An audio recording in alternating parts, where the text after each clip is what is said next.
Bismillah, walhamdulillah, wassalatu wassalamu ala rasulillah.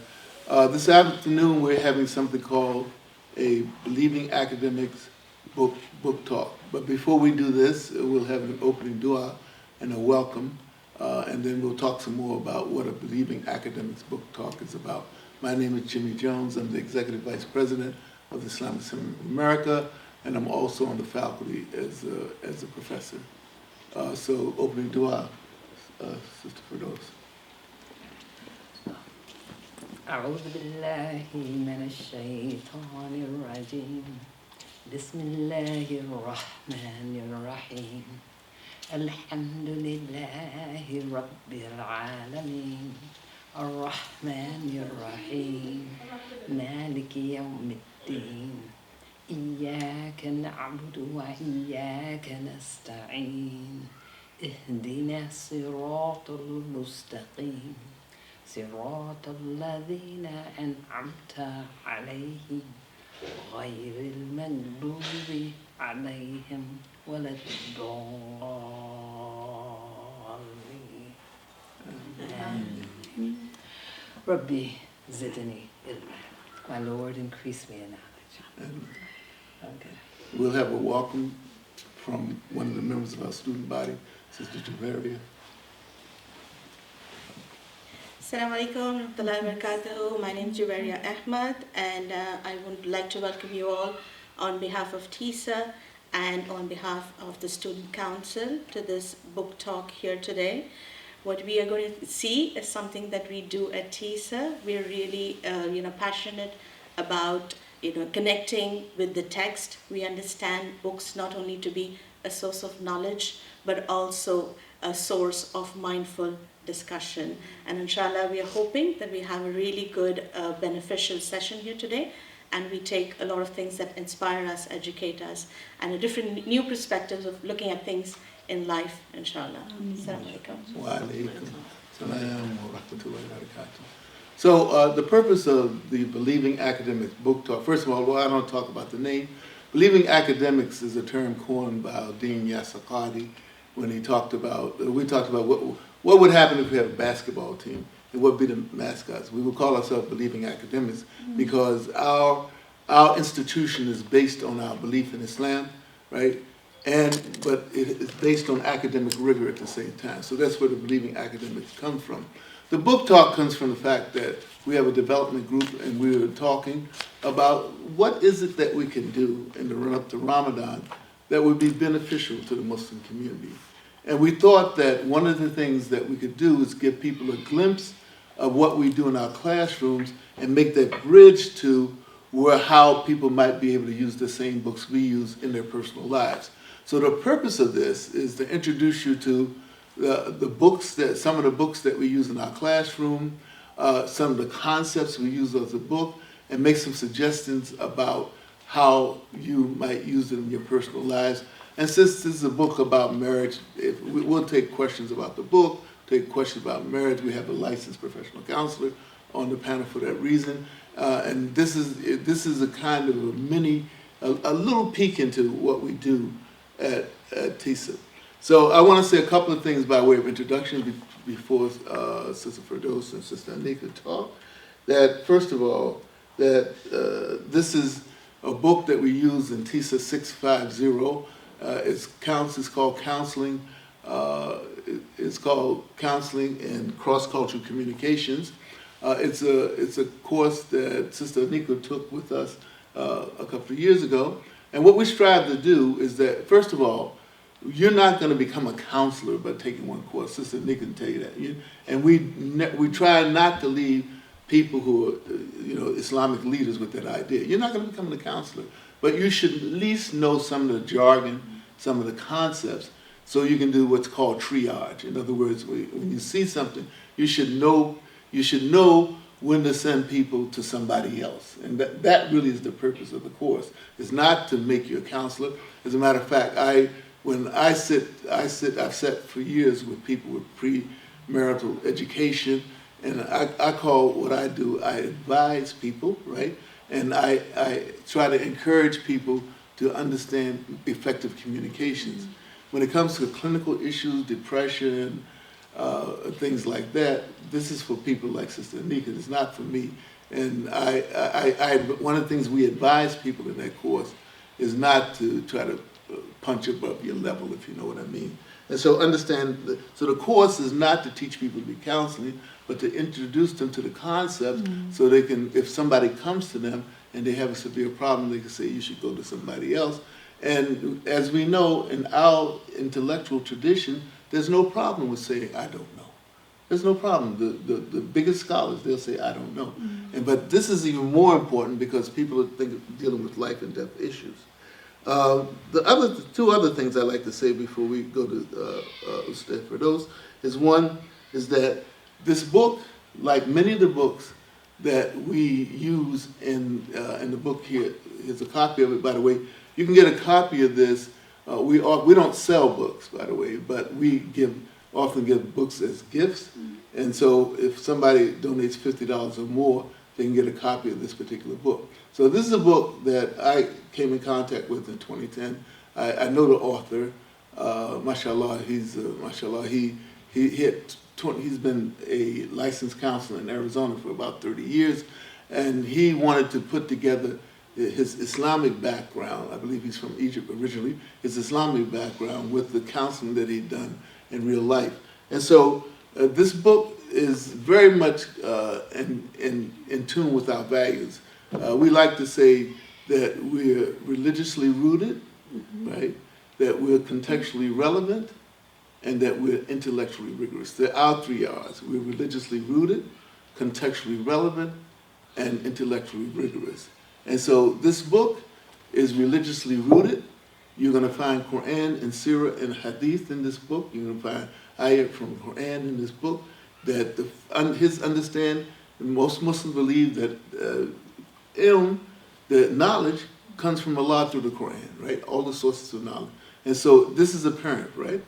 It's contextually relevant because he takes his experience from 25 years as a counselor, and he takes studies that people have done around marriage and the like, and he puts it in this book, right?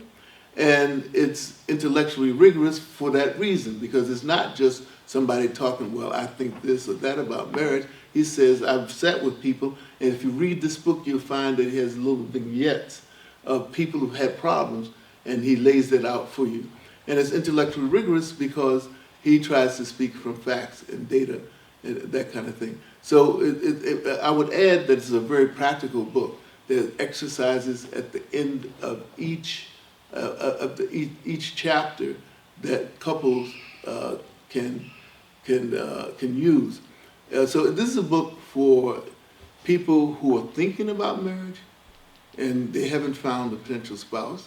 These are for people who found a potential spouse and they want to assess themselves and the potential spouse.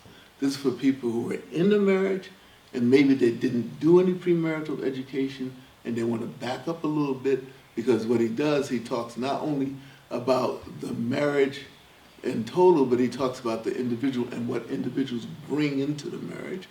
And this is also for people who've been married for a while who want to make their marriages more vibrant. And dwell in tranquility comes from the ayah in the Quran that many of us know, that among his signs is this, that you may dwell in tranquility with one another. So alhamdulillah.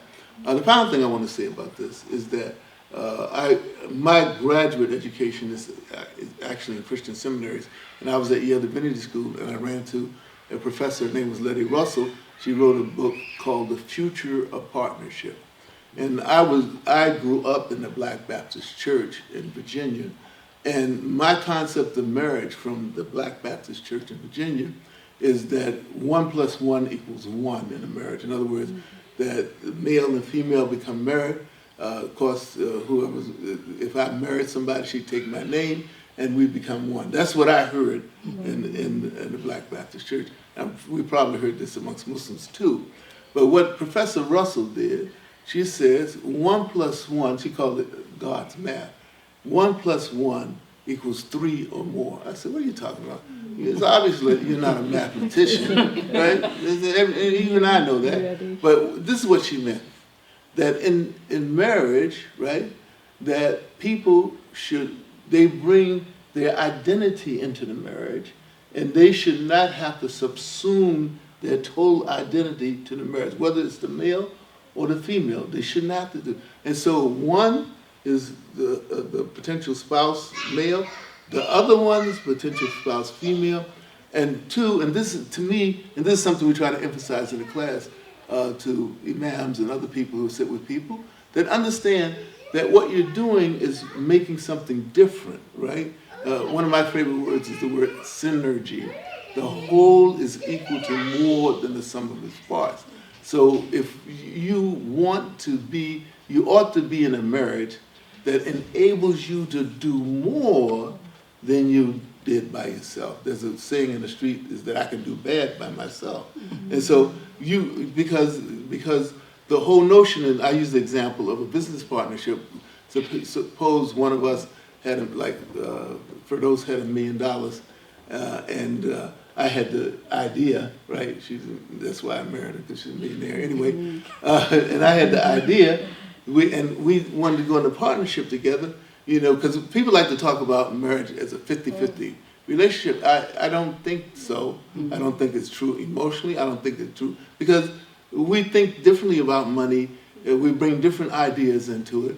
And the reality is that it's a coming together of two people to provide what's in the jargon a task system, right? It enhances who they are, but also it enhances their ability to serve their family, their ability to serve the community, and for us, the ability to serve Allah. So 1 + 1 = 3 or more. And this is particularly hard for us brothers to understand, quite frankly, and we could talk about that in the Q&A. The final thing I want to say is that the book is divided into 3 parts. The first part is prepare for marriage and selecting a spouse. The second part is barriers to a successful union. And the third is pathways to a vibrant marriage. Again, it's for individuals, it's for potential couples, it's for people who are intended. And I want to say one of the reasons that Firdaus is on this panel is that Firdaus is a bookworm like myself. And one of the things that we did before we got married, we just got married in January 18th, is that we read this book from cover to cover. She made sure of that thing. And it was very, very helpful in that it gave us the opportunity to touch on sensitive subjects that were hard to start from zero with, whereas he would use Quran or Sunnah and research to open up sensitive subjects that non-related, non-mahram, normally wouldn't talk about. But I'm with him that there's some sensitive subjects you need to have opening dialogue, not deep into it, opening dialogue about to see if you're compatible. So anyway, I'll leave it at that because we'll say a few words afterwards. And Firdaus will talk a little bit about using the book. Okay. Again, the name of the book is Dwell in Tranquility, an Islamic Roadmap to a Vibrant Marriage. I found it a pleasure going through this. When you meet someone, you want to know how do you want to take what direction the conversation should take. So this I find reading to be a very comfortable thing in relationships. It just people, I have study groups that I work with, and I just find that it's a way of bonding, and I find very helpful. This is reminding me. I was a widow when I married him, and I read a book, The Life of the Prophet, with my brother. Just something to do to help you go through different stages in life. So again, we went through, Dr. Jones and I went through Dwell in Tranquility, and I like the book because it gives you an overview of the questions that that discuss the issue of marriage, and I like the fact that it's rooted in Quran and Sunnah, because that's the Islam says half your religion get married and the other half fear Allah. So, and Iqra is our first directive from the Creator. So yes, so it just seemed like an ideal book to read, and we read it together. We did the homework, and it was fun, and we kind of laughed over different things. And let me see, it also, like he's mentioned, it helped to deal with some of those awkward subjects that you were not going to bring up. Who brings up those subjects? But you know, when it comes to the chapter, I say you read that part now, and you know. But it was a good way to go through that. And let me see, and you could put us on the same page, I think, just sharing this experience. Just for the sake of it, I'd like to read you the table of contents. That's a easy thing. Preparing for marriage and selecting a spouse. Why is marriage important? Chapter 2, self-understanding is crucial to success in marriage. Marriage, love, and intimacy. Chapter 3. Chapter 4, the Islamic rights and responsibilities of spouses. Chapter 5, an Islamic Roadmap to the selection process. As we mentioned, part 2 is barriers to a successful union. Pinpoint the negative influence of the past. 7, identify negative habits. 8, the unhealthy marriage model. Part 3, pathways to the vibrant marriage. Chapter 9, an Islamic model of marriage. Chapter 10, foundational skills for a healthy and blissful marriage. And Chapter 11, essential skills for a vibrant and successful marriage. And then they have, again, marriage question and answer. Found it very useful, and I'm very happy we followed some of the suggestions. And one of them was, you know, don't get married till after 90 days. So before 90 days, he surprised me and proposed to me. He said 3 days short of the 90 days. And it was very nice. We met each other. We had an arranged get together, and with a mutual friend, and he surprised me by coming in town. I didn't think he was coming in town. We have a family Quran reading. We read Quran every morning.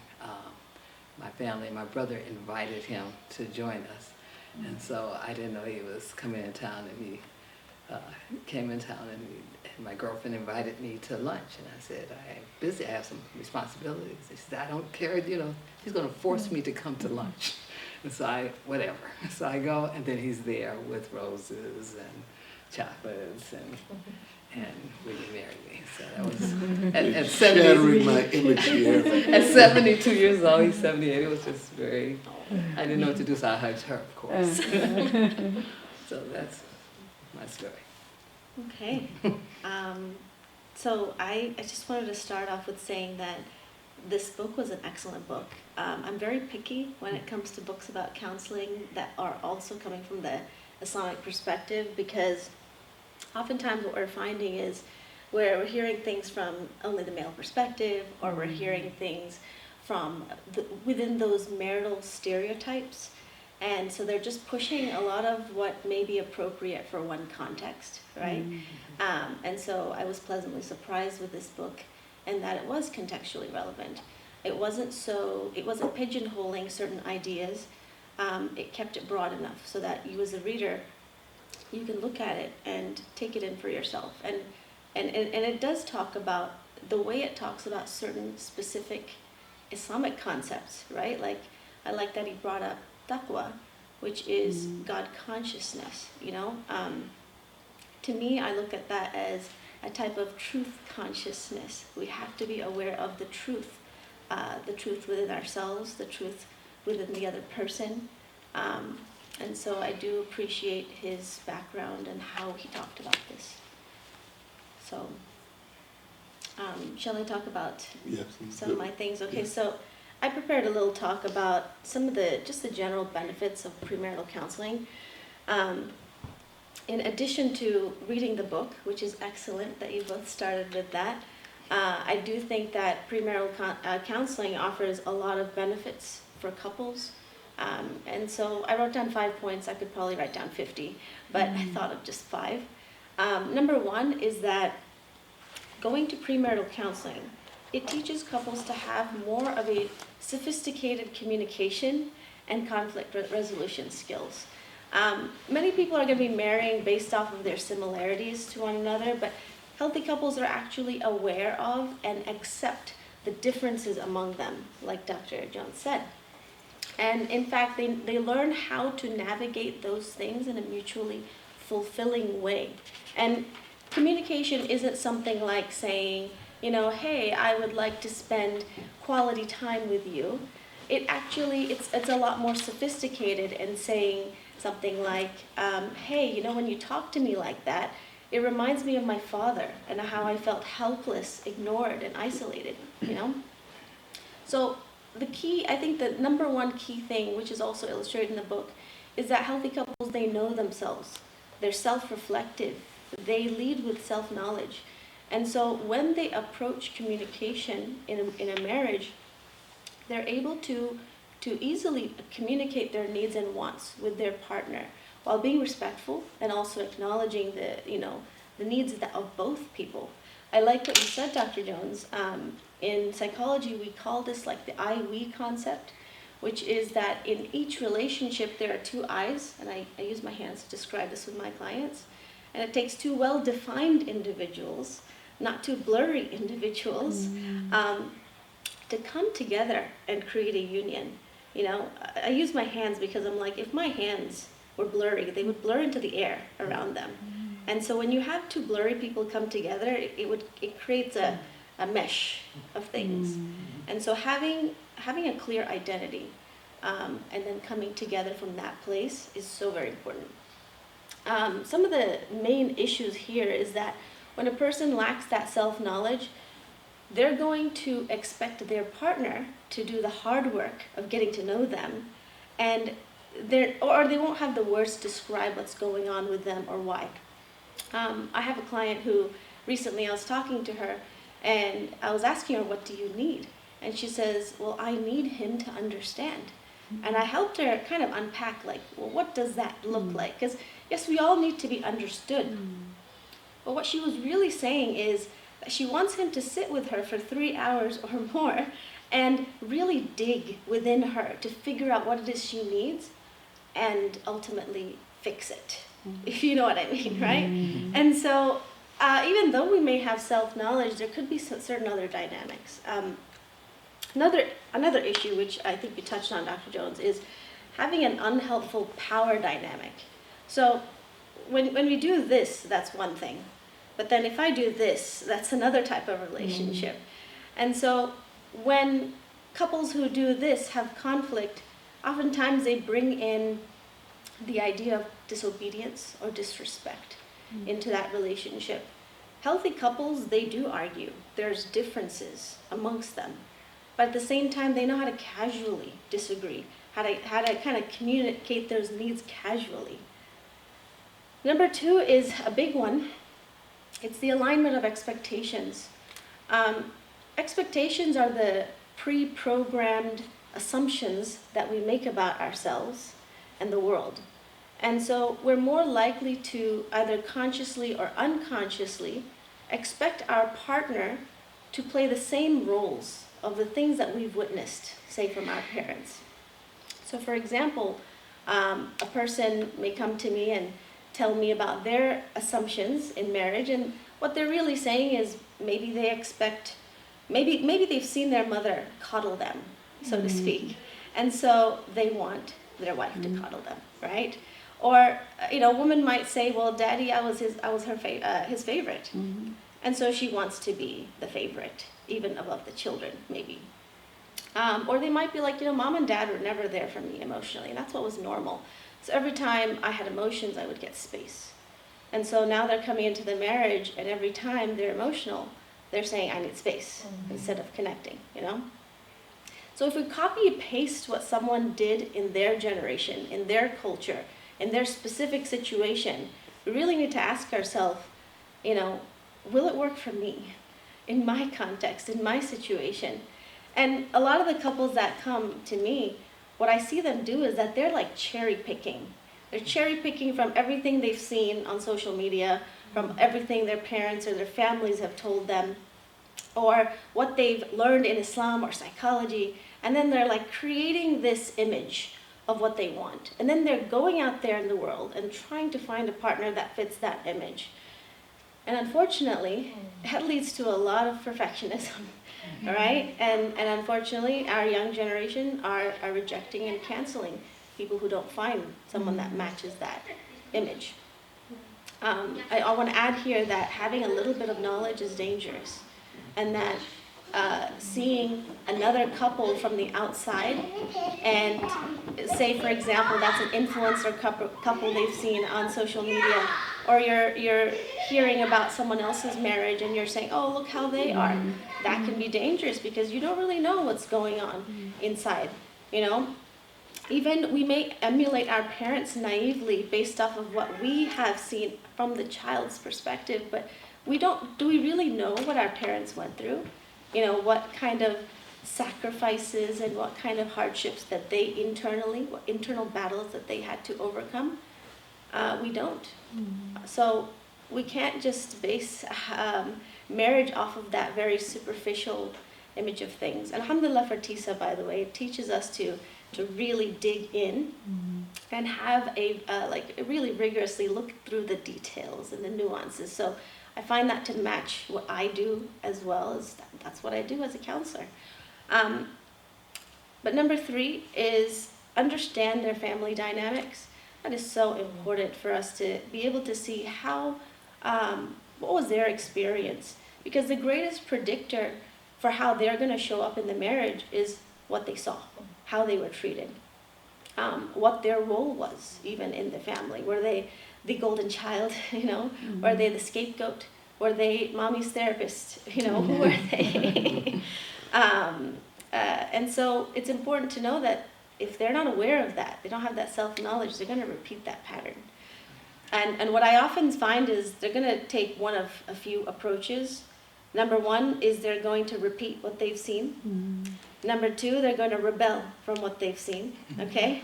And number 2, it could be that either they're picking and choosing from what they've seen, either in a helpful way or in a harmful way.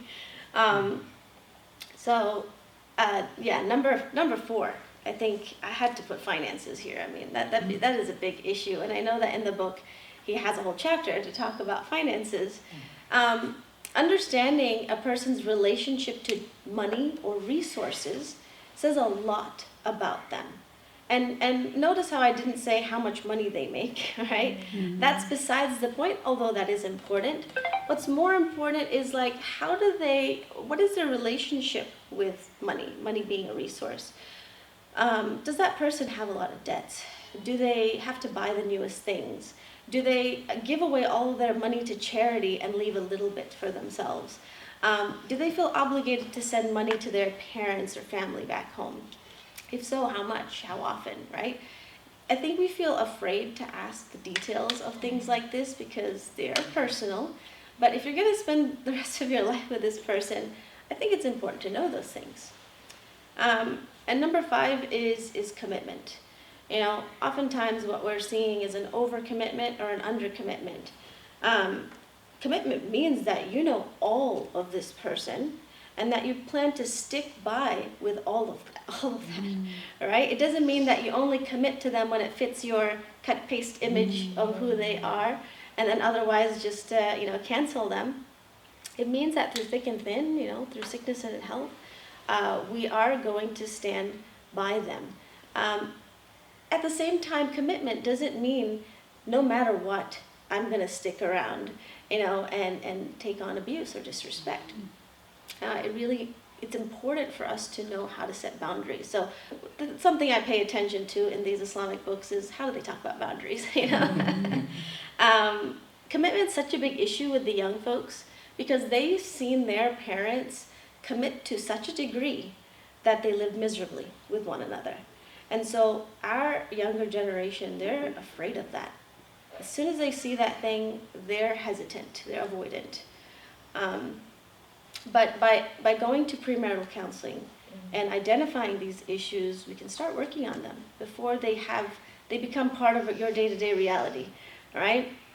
And knowing, you know, speaking to this person at that earlier stage when the juices are flowing, it's a honeymoon phase. That's the right time to work through those hard things because you have the energy to do so. But at the same time, those juices mean we don't always have the realistic mindset. And so it's important to have a counselor, a third person who's aware of a lot of the dynamics that happen under the hood, right? That slowly we kind of have to point to those things out with each person.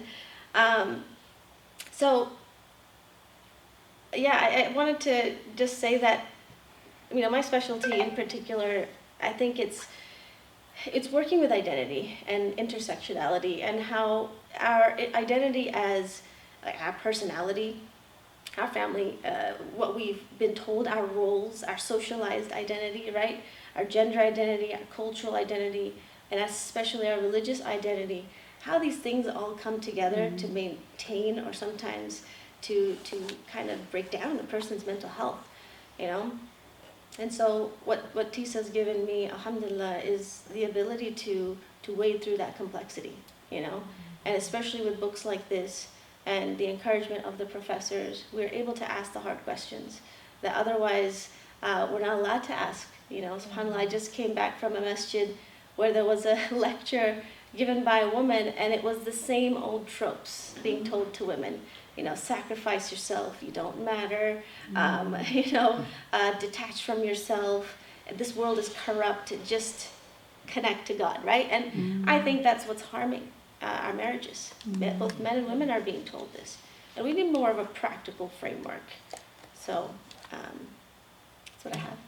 Yeah, before we take any questions, if anybody has, and I think I want to respond to this for a moment, and just to augment it.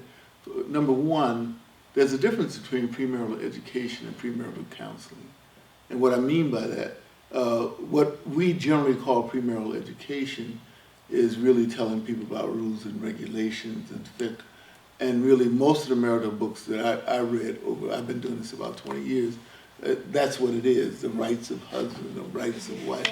If you're talking about for those who are talking about our rights, there's usually a problem in the marriage, right? Because a partnership is not about exercising this right or another. We see this in politicians these days right now. People say, I have the right to do this, but the reality is that relationship is not about rules and regulations. Relationship is a more dynamic, it's a more fluid thing. And the part of the problem is, and I get into trouble when I say this, is that men in particular, when I look at the major cultural groups in the Muslim American community, the major cultural groups are Arab, Daisy, and African American. The men in all three of these groups have been taught not to own their feelings, in general, right? In all three, in different ways. I mean, there's a culture to it, and it makes it difficult for people to have an honest conversation about who they are and what they want in a relationship with a woman, because they have all of these tropes, as Sister Anika talks about, that are floating around in their head. There's something we talk about in class about something called, something I ran into many years ago, called the Brannan Masculinity Scale. And the Brannan Masculinity Scale was given to males and females, this is years ago, and asked, what's a real man, right? And I'm working from my memory now. Let's see. Number one is no sissy stuff, right? That anything that seems soft and effeminate, like going to a rose garden. My wife made me go to a rose garden. She did, right? No sissy stuff, right? And that's number one. Number two is sturdy oak. You don't let them see you sweat. You don't cry. You lose your mother, you don't cry. You use your son and your daughter, you don't cry. You lose your job, you don't cry. It's the sturdy oak. The third construct that came up is what's called the big wheel phenomena. You always act like you're the most important person in the family simply because you're a male and you're the father. I mean, and so these are the kind of tropes in varying ways, I believe, that African American men, Arab men, and Daisy men bring into relationships. And I think one of the things about this book, why we use this book, is that it emphasizes people owning their own stuff right?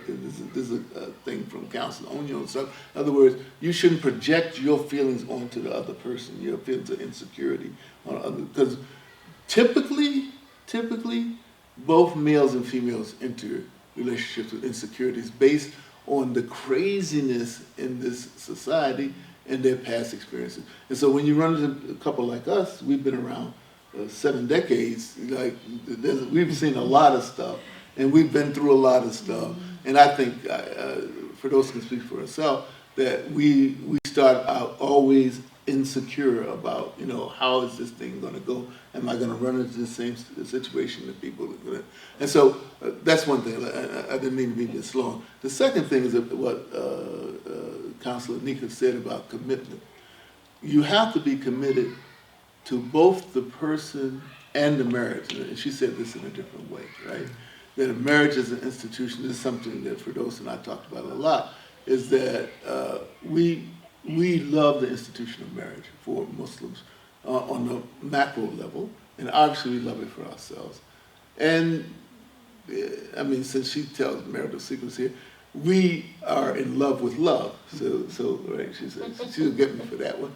And but this is something that we as Muslims do not talk about enough, and our Lord talks about it a lot, and our beloved Prophet Islam talks about it. Right? You talk about love. You never love for your brother. I mean, talks about love, and you almost never on Juma, on the Halakat, you almost never hear any talk about love. And this is problematic in terms of the whole person, if you know what I mean. The whole person, bringing your whole self. One of our professors, Dr. Tamara Gray, some of you know her from at Rabata, one of the big points that she makes in her book called Project Lena. The book is about, it's another book we use in that group. The book is about new converts. But what she talks about is bringing your whole self to Islam. And let me talk about her for a moment. Dr. Gray studied for 20 years traditional sciences, has ijazat in Quran recitation and fiqh, and also has a PhD in educational leadership. But you would never mistake her, if you run into her, as other than an American girl. You follow me? And those people who know exactly what I'm talking about. She didn't, because she studied in Syria, she didn't become Syrian. Just because she got a PhD, she didn't become pedantic, because you know some people get their doctorates and they talk all different, right? See, so this is about what I think Counselor Nika would call is bringing your authentic self to a relationship. The problem is that we're bombarded with all these blurry tropes that we have in society. So these are the kinds of things we talk about in the classroom. These are the kinds of things we have people think about. And it's very tough, I think, in general, for men in particular. And so where a book helps is maybe they won't, talk to people about some of these things. But particularly the people who are better educated, let's be honest, may be more open to reading a book than some other people, and beginning to open some of the doors to some of the issues that the three of us have talked about. Two of you have anything else you want to say? Can I just add on to the love aspect of it, is that when you have, I see a lot of self-hating individuals, right? When you have even a little bit of self-hatred, it shows up in your relationship. And it shows up in your relationship with Allah subhanahu wa ta'ala too, right? So if you can't dwell within yourself with tranquility, you won't be able to do that with others as well. And it definitely creates a dynamic of giving, taking, and everything we see today. So I do think we need to talk more about self-love and meeting our emotional needs, something that we, like I said, that came from a halqa today where it just felt like a self-hating version of religion. That's how I would put it. And it's like the message is detached from yourself, and this is life as a test and suffer. And I was feeling very frustrated with that because how can we have healthy relationships when that's our basis? So. And the dua, oh Allah, give us the best in this life. ربنا آتنا في الدنيا حسنة وفي الآخرة حسنة وقنا عذاب النار. Lord, give us good in this world and the hereafter, and save us from the punishment of fire. And another dua I like is Rabbana hab lana min azwajina wa dhurriyyatina qurrata a'yun waj'alna lil muttaqina imama. Allah, give us spouses and offspring that are the coolness of our eyes and make us leaders among the righteous. Ameen. Anybody have any questions they want to ask us? No comments? This is a Pandora's box. Ask away. Please. Please, ask the hard questions. So what would you feel is if you are getting into premarital counseling and you would encourage couples to come in, but what would you feel, what is the aspect of how the family would fit into the structure? Would you want the family to be involved? Would you want them to come in for a few sessions, you know, talk about it? Or what aspects would you talk about with the family in the room? With the That's a great new question, prospects? and you know, it depends on the situation and the family always, right? The situations I've come across, a lot of people find it taboo to take time before you get married. And maybe that's in my Desi culture, but the pressure is on. If you find someone you like, you get going. But I have folks who have been in the stage of getting to know one another, and they're in counseling for 3 months, 6 months, a year sometimes, depending on their issues. And you know, what better than to live within your parents' home and to work through a future relationship and have that level of preparation. So sometimes it involves talking to the parents and helping them understand the importance of this and what's needed to make this a stable marriage moving forward. Other times it's better not to involve them. And again, it just depends on the situation. But I have found that when they take the time, even if it's a few months, and a few months I would say is a minimum, but when they take the time to really get to know themselves and go through this process, sometimes a year or two, you find longer lasting marriages. So I want to add to that. My experience, again, in the business, what I do is called pastoral counseling. And I don't call it counseling at all. But what I find is that if the family structure has been one that's been supportive and loving and positive about Islam and the family, it's easier to integrate the family because the family is going to be involved, especially the mother. Will be involved, whether it's male or female. Trust me, it doesn't matter. And talking to them and sort of getting them on board with boundaries is something we talk about. With boundaries between the potential couple and the family, or because people usually have a lot of trouble with that, because people often want the spouses to do the same things that they used to do in the family of origin, and it's just not possible. You follow me? It's just not possible. You can do some of the things, right? You don't. It doesn't mean I don't love you. It just means that our relationships have changed, and this is hard for people to understand. The other one is when, I'm sorry to say, that these are two things I run into. One is that in both instances, the potential spouse are the only Muslim in their family. So, and that happens often in the African American community. And it's hard to get them to understand the boundaries that we have, you know, that we do things very differently. It's hard to understand that, you don't do certain things before marriage, and where you're engaged, you ought to be able to do this. And so that's hard, particularly if they have a strong Christian family like I came from. That's tough. The other is where I find people who are Arab or Daisy who have strong religious families and they've cut themselves off from them, right? For whatever reason, they've cut themselves off. And like I've sat with some people like this, and like I'm trying to get tethered here. Why would you come to somebody who's a quote Islamic advisor if you don't want to talk about Islam in the meeting? I mean, I don't know if you run into this. I've run into this where people, right? They're estranged with their family, but they're estranged from the deen as well. See? Yep. And so, like, I'm trying to put my advice in the Islamic construct, and their construct comes from Hollywood, if you will, right? And so, and this makes it hard. And so, I think that what we try to do in class is get people to understand that this is not a simple thing to do.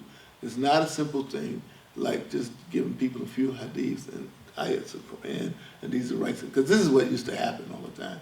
You know, that they used to call that premarital education, and give a few hadiths. Do you understand your rights? You understand your rights? Go get married.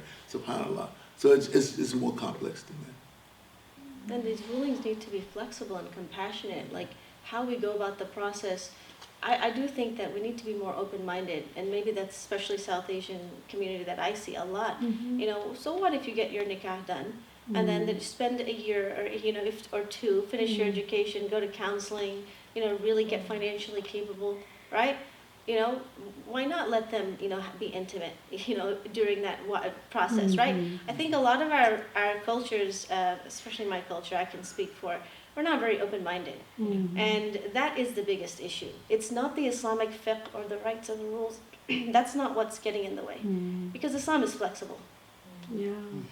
Yeah, I have one question, but it's not like premarital questions, but like nowadays, because having a young girl, young kids who are ready to marry, we try to find some best match for our children. And what like difficulties we are getting mostly from boys' side. Boys are like, moms are sending proposal to our home or our friends who has daughters.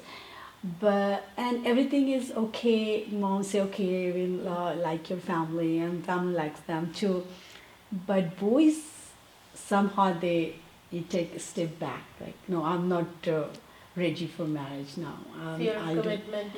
Yeah, I don't know what's the reason, but this kind of reason, situations are very common nowadays in societies. In Desi and non-Desi, I can say both.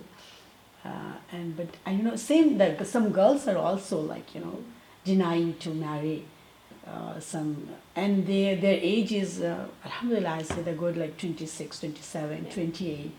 So it's okay. It's not like I'm talking about the 20 years old girl or 21. It makes sense, like A lot of the girls, especially girls do. Even they are settled in their career, but still, I need time. Yeah. So what it is like as a And parent? Islam says like get married early, right? Yeah. So it's just so hard to make them Yeah, understand. I understand Islam is saying, but maybe she has some maybe her any thoughts or whatever. Maybe I'm not getting her thoughts, but we need to know. Maybe some is what I say, the genuine reason, right? It could be. So how to know? So I'm going to speak. I'm single as well. I'm looking. I know what it's like. My brother too, he's single. We talk about what our problems are looking for marriage. And I do think that it's both boys and girls, right? We're seeing this commitment issue, right? Both And so that's why I said sides, it's among the younger folks. But hey, I'm not young. I'm not that young. But we have the same issues right now.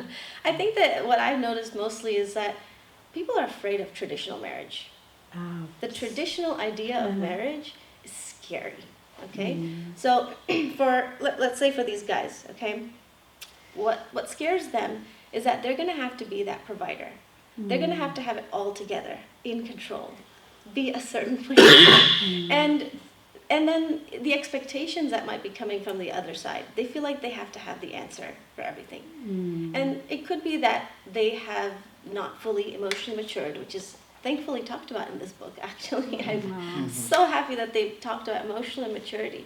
And it could be that.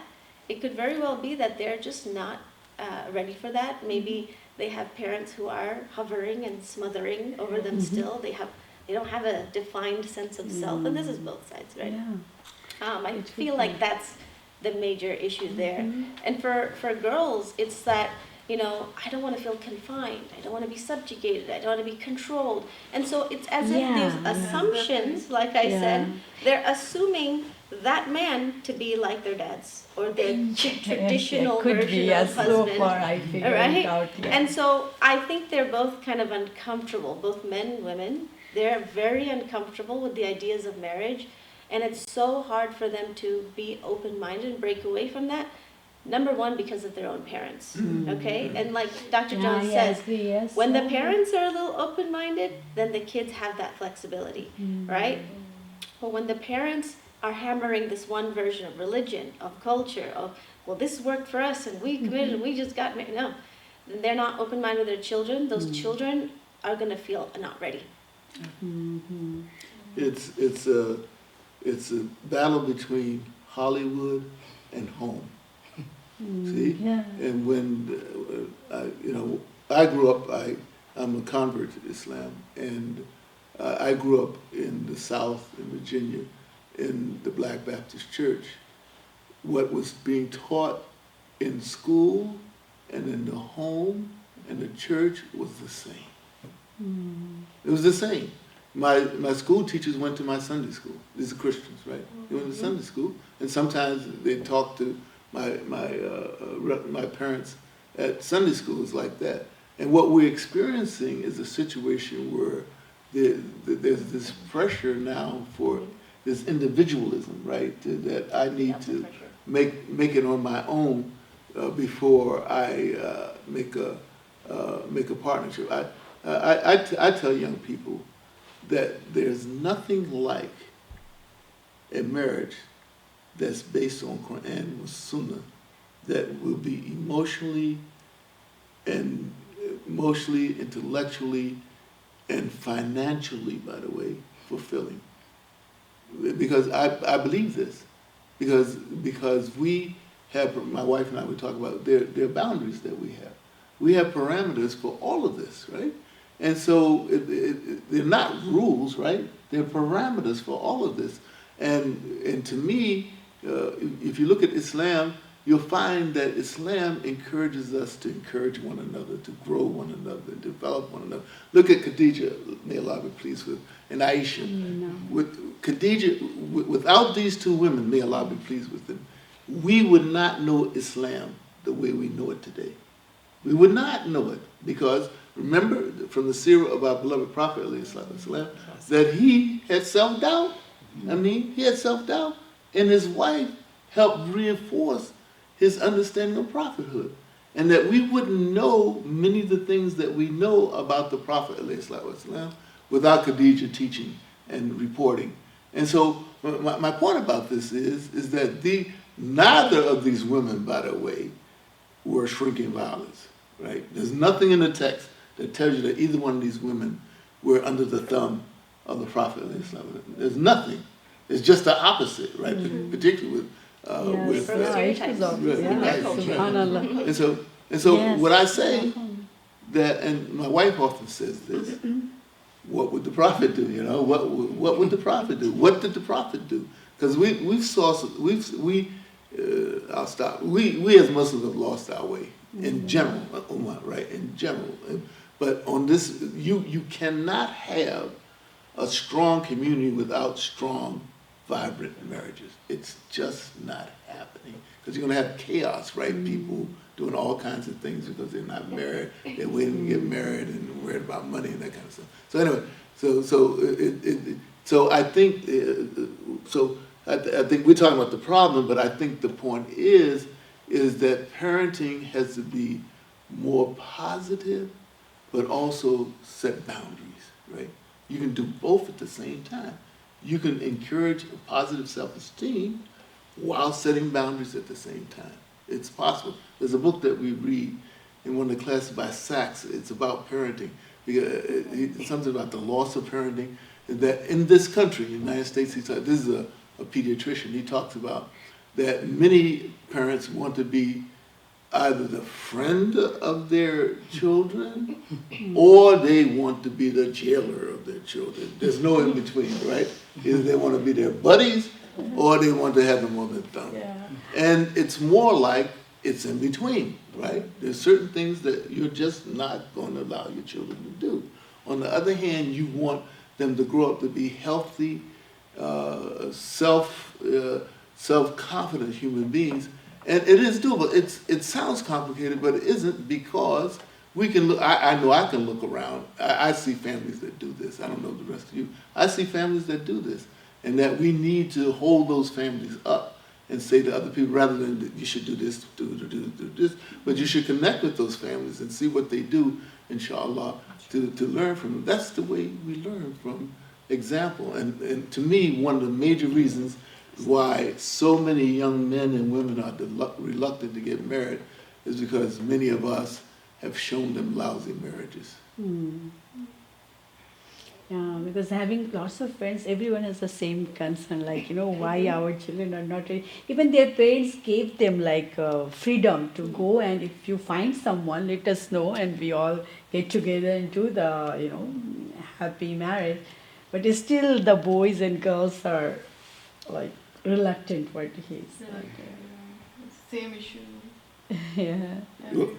The other night when we did this same workshop at the Third Place in Washington, D.C., I believe that in this situation, everybody needs a wakil. Not a wali. Wali is more, what I mean by a wakil is somebody to advise, somebody that they trust, and may be in their family outside of it, to advise them, because it's pretty crazy out here right now with social media and all that. And you need somebody that you trust that can talk to you about it, or even talk to the other person, because it's pretty crazy. I think we need to understand how difficult it is growing up in this country in general, but particularly for religious people who, like Muslims, it's hard, and that we should give them a little leeway, but understand, again, give them boundaries, right, and same time give them some freedom to develop themselves. I want to push back just a bit when you said something earlier. It's about individualism, right? I think that there's two sides of that. One side is that these young folks don't have a sense of self. That is a big complaint. I get that in counseling. So individually, they don't know who they are. They're reflections of what they've been told to be. They've been taught to meet the expectations of so many people, right? So they're not being their authentic selves, right? And on the other hand, we do live in an individualist society that really favors enhancing and improving to like the most perfect level of everything, right? And so it does teach us that self-hatred once again. And so we do need, I think, that balance. We're not looking for a marriage where we have to, I think that for a lot of these young folks, they don't feel confident being with another person without all those assumptions. They need that individuality. They need that confidence. And at the same time, they don't have to please the other person and become somebody else and lose themselves and serve that one individual either. So I do think we're living in interesting times. Another book that we had to read or was recommended in one of our classes talks about like ambivalence being a very common issue in our community. We're living in times where there's a lot of conflicts between opposing worldviews, and so these kids are caught in between. If they're emotionally mature, if their parents are pulling one side, and in their home they have polarities, right? So they're going to grow up without a sense of direction.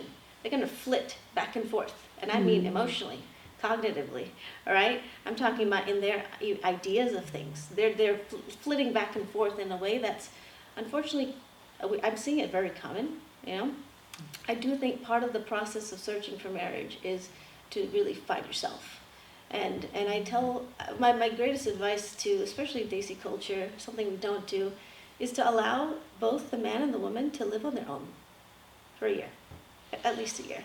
I know this is a hard one to hear, but That's a hard one. that's a really hard one, and it depends on each person, but the authoritarian parenting that you're referring to, the hold over these kids, it does teach them to rebel, okay?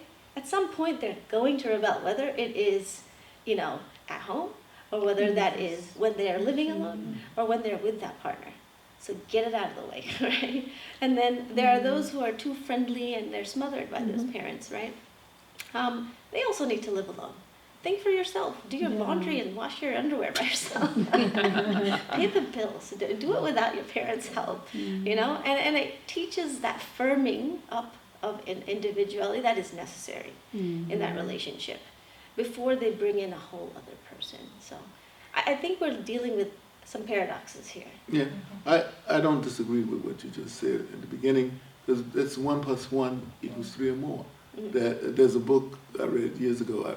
I remember the title. I remember more about the title than the book.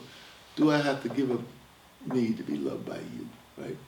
And so we're on the same page about that. About living alone, as a parent, I'm just going to say that I think this works. See, it's kind of paradoxical. It works if people have the skills to live alone. This is a very dangerous. Very interesting. Right. This is a very dangerous situation that we're dealing with right now.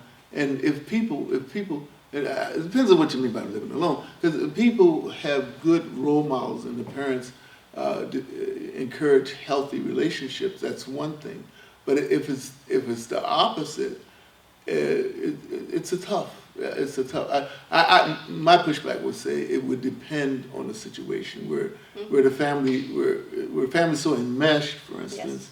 Yes. You know, you really, people need to separate themselves from the family. I think what I mean is between the authoritarian and the permissive styles, there's an authoritative, there's a healthy style. Yeah. And the truth is, if the parent has helped foster that kind of independence from a young age, by the time that they're there, they won't need to do what I'm saying, right? But there needs to be a letting go process. Yes. And how that is done, again, is very complicated, depends on the situation. And you're right, if that kid is rebelling and you let them go, you know, it's going to happen. So I think how it's done, but what I mean from that, and it doesn't have to be that, is that person needs to develop their sense of self first. So for those, you should chime in because we'll go back and forth. Yeah, We'll we're gonna- say anything. My thought is, there's no absolute way. Let them go or stay in the house. It's that everyone has to be committed to growing. You know, living things grow. And our way of growing is to seek guidance. We have to constantly look at commandment, ikra, ingest knowledge. So we need to look at the seerah of the prophet. And I mean, he's dealing with marriage. He dealt with marriage with Fatima and Ali, he dealt with it with Bilal. He's not related to him. And he went to this one family 3 times to ask about this person for marriage. Juleibib, we know the story, a little dwarf that was so repulsive that the man said, if you come around us again, we will hurt you. Stay away and he had to keep company with the women.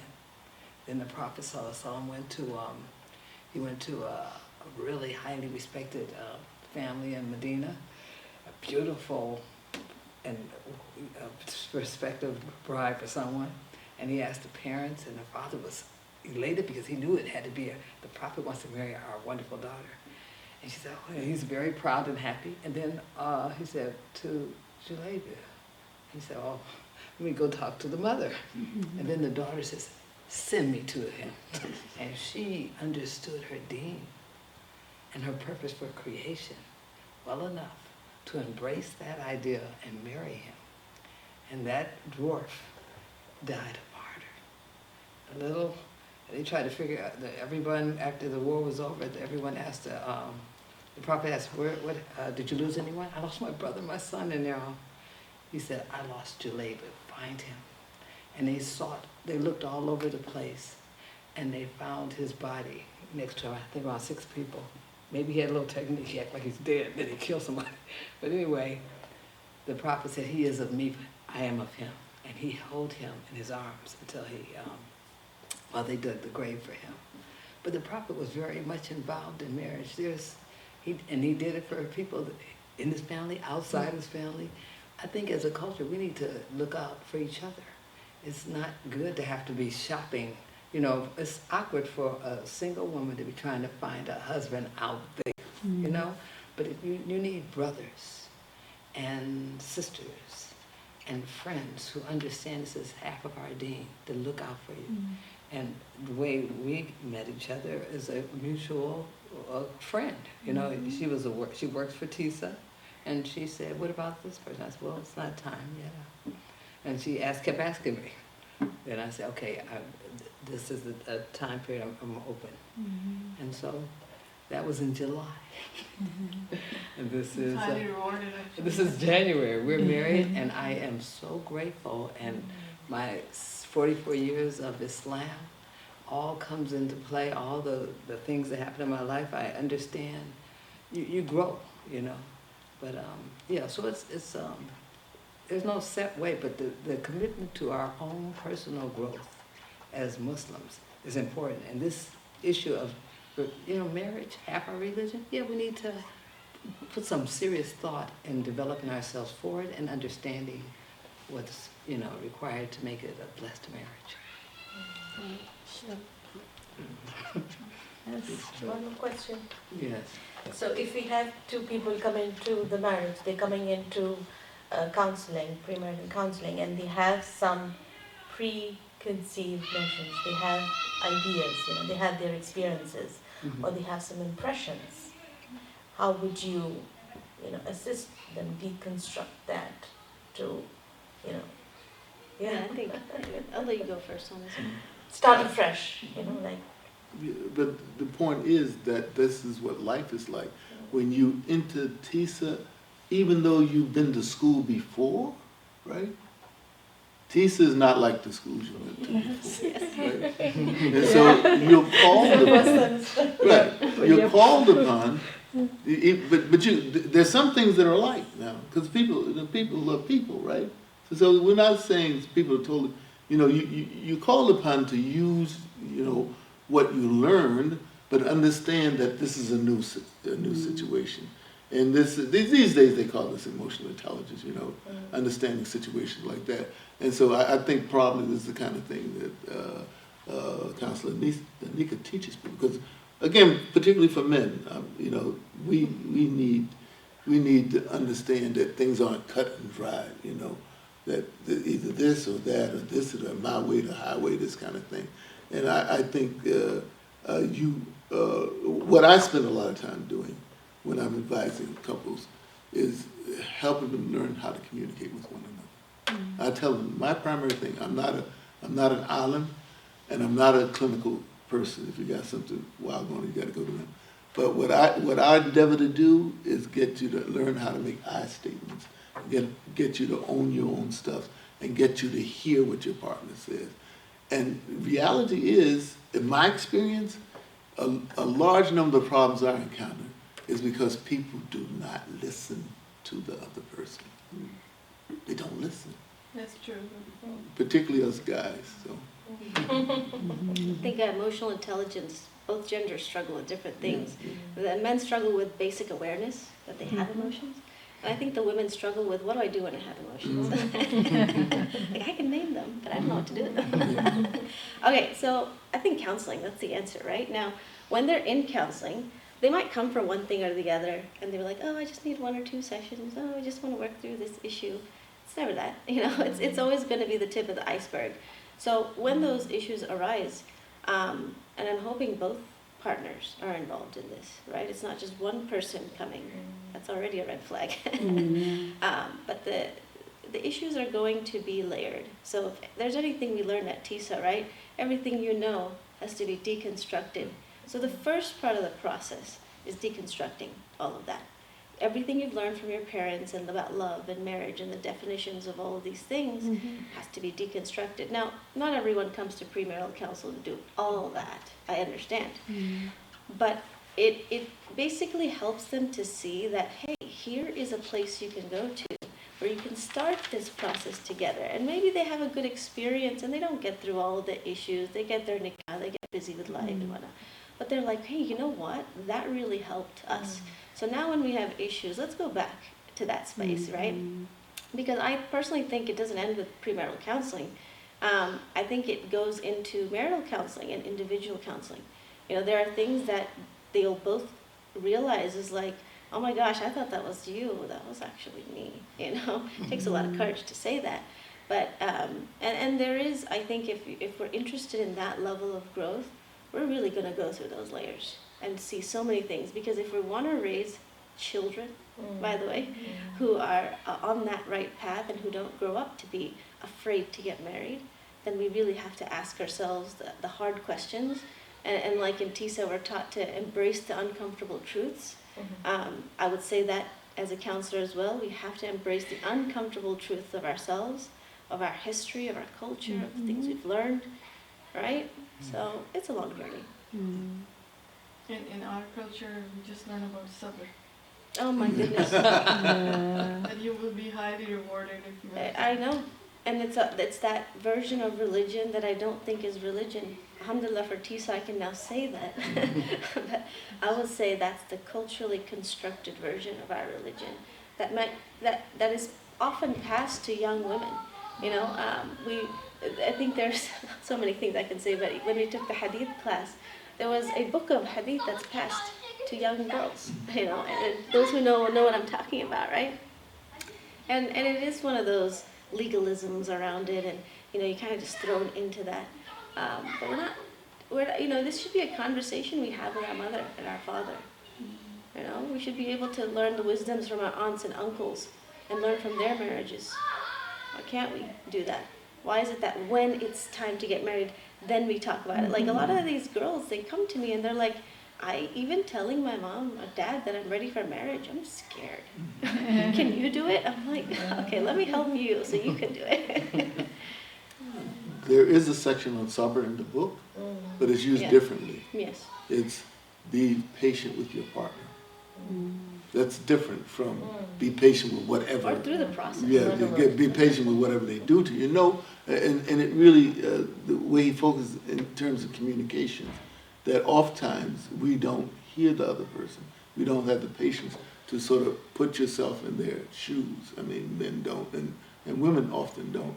And this is where a lot of the problems come by. You know, you're so busy, defending your position that you don't hear the other person, and you can't be patient enough to let it in. I mean, actually, when we went through that, we were acting it out a little bit because I won't say which one of us is the talkative one here, because it appears, the way it appears here, it's very different. But my wife is an extrovert, and I'm an introvert, right? So, but, Opposite attracts. That's what I heard. Like, opposite attracts. Yeah. Oh, opposite attracts each other. So, but my point about it is that both sides have problems listening to each other. Just because I'm quiet doesn't mean I'm listening. It just doesn't mean that. It just means I'm just waiting for you to finish so I can tell you the truth. And so the communication, I'm sure in her counseling, Nika does a lot with learning how to communicate with your partner in a way that's authentic, non-judgmental, non-confrontational. Not easy. That goes through those layers, right?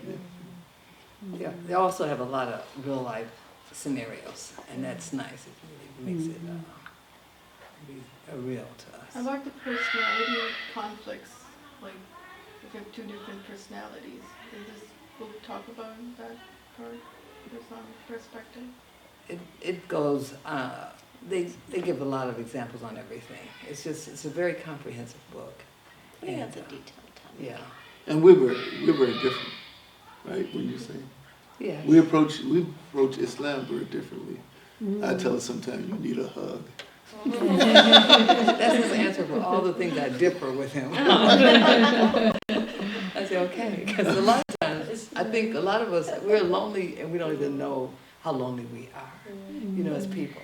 We live in a cold society and people don't, it's good to hug. I hug women all the time. I meet somebody, and somebody said, oh, I really needed that. So we need to learn how to be warm. Everybody got their little, 10 people in the same room and they're all looking at this. Everybody got their little computers. We alienate ourselves from each other and we're losing our people skills. So couples need to hug more, I would say. Really do. It's like anxiety, by the way, right? Yes. When you're anxious, I think a lot of people, they want to talk it out, dump it, talk. But really the fastest way to reduce anxiety is to get a hug. Yeah. Because that way, think about it. Yeah, what's happening is we're emotionally dysregulated. So when we have a warm body, by the way, that warm body can't be anxious too. Right. So you have to be calm and warm. Yes. That regulates us. And shuts us It chills us down. And scientifically also is proved, right? When Yeah. baby born, Exactly. and when the touch part is Yeah, babies, like, children, young children can't regulate themselves. They need a calm adult to give that to them. And it's unfortunate that a lot of us didn't get that growing up. It's not in our culture, right? Yeah. But that's Yeah. where we had to learn about religion and our Prophet Sallallahu Alaihi Wasallam. So, I wanted to say about personalities is that, you know, everyone's personalities are different. Your personality is different from your children too, and we need to recognize that, right? Yeah, it I think is. a lot of people will say, "Oh, that's like me. That's like your dad. That's like your mom. That's like your uncle." No, that could just uniquely be that child's personality. Why? Because personality is a reflection of the social context of that person that person lives in. And so yeah, we all when we say authentic self, I want to say what that means is it is your individual the way you derive meaning from your experiences and how that shapes who you are. And each person has a very different, unique experience. And so rather than, I think the question sometimes is posed, it's kind of like, how do you work with someone who's so different from you? How do you partner and raise children and all that stuff, right? But the question could be coming from this idea of enmeshment and closeness, which is, I wish I could talk about it forever, but you know, the idea of closeness in you know, our cultures often is that you have to become that one body, one mind, one soul. And that's not what we're supposed to do. We're supposed to embrace those differences. If I may, I'll say the yin-yang symbol, right? It's two opposite, and then they're borrowing from one another. They don't change and become great. They don't blur together, but they take a bit of that opposite. And it starts with first accepting those differences. and the sign for crisis, yin yang, is the same sign for opportunity, right? And so, instead of seeing a difference as a big battle, it's an opportunity to learn about self and others, right? And many of us are not there. So it's about 4 minutes of the hour, so maybe we can take one more question. I had some, if there's another question, we'll wrap up. Okay, so this is part of a series that we're doing. Myself, Councilor Nika, and who's the third person? Michael Wolfender, who's an alum. We're going to be at IANT on Wednesday night, right after Isha, talking about why gender matters. It's another book that we use in one of our courses, which I think the good thing about this book, rather being defensive, it uses sciences again in understanding the difference between male and female. They're different. So we have all this stuff. So we're going to be doing that Wednesday night. Thursday night at IACC, Chad Earl and I will be talking about the autobiography of Malcolm X. We use it in our classes, but for Chad, who happens to be Caucasian, myself, African American, these are different conversion stories. For both of us, the autobiography of Malcolm X was very important to our conversion. And then on Sunday, we're doing two. One is at Irving, one on Malcolm X again, and then one at Sunday. Oh, Masjid al-Islam in downtown. We're gonna be doing, and it's Black History Month, by the way. We're gonna be doing Disintegration, a book that we use in our Navigating Identities class. Disintegration, the splintering of Black America. So we're going to be doing that book talk at next Sunday, inshallah. We're going to, Sister Aisha is just hearing this for the first time.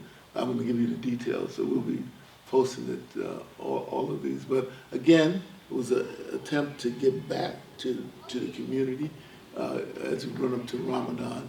And just want to remind people that we never turn away anybody due to financial difficulty.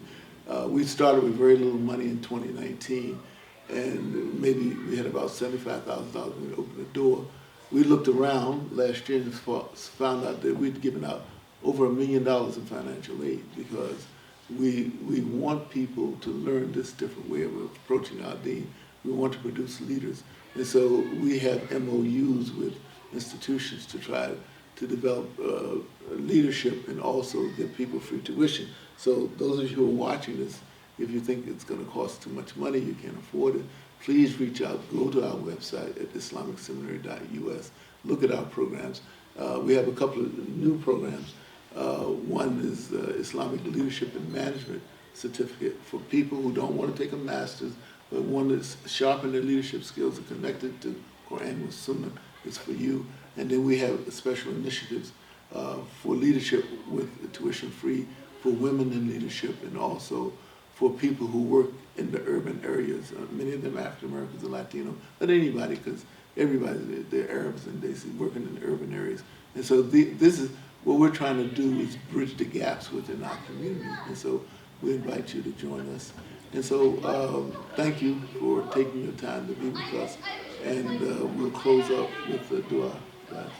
Sister Bismillahirrahmanirrahim. Oh Allah, help us strengthen our relationships and grant us marriages where we may dwell in tranquility. Oh Allah, gather us in your love and grant us a marriage built on compassion, mercy, safety, and peace. Guide us to taqwa, mawadda, and rahmah, and make the foundations between us strong and rooted in faith. Oh Allah, protect our families and make them a source of happiness and peace, and make us among the patient and grateful. Oh Allah, help those who are single yet to be married, like myself, find a righteous partner, and one whom we can have a lasting peace and healthy intimacy with. Oh Allah, help those who are already married, strengthen their love, and guide them towards peace. ربنا هب لنا من أزواجنا من ذرياتنا قرة أعين وجعلنا للمتقين إماما.